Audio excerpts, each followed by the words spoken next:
Hey guys, in this video we're going to go over how to buy index funds for Fidelity index funds. So the way you go about this, log into your Fidelity account, and once you're logged in, come here, click on trade, and here you can choose what you want to buy. So you can come here, choose your index fund you want, it's mutual fund, then you just search it up right here. This is the symbol for Fidelity. Okay, so there you go, FSKAX. Okay, you can choose this. There you go, Fidelity Total Market Index Fund.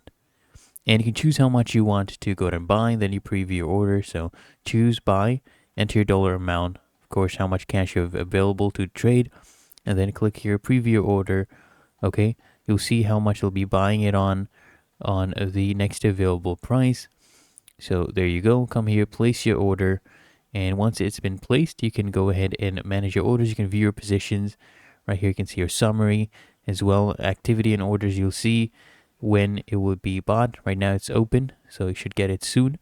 And once it is done, you'll see it under positions. Okay, and you'll see your net worth right here as well. There you go, under investments. Really that easy. If you found this helpful, make sure you smash the like button, subscribe to App Mentor.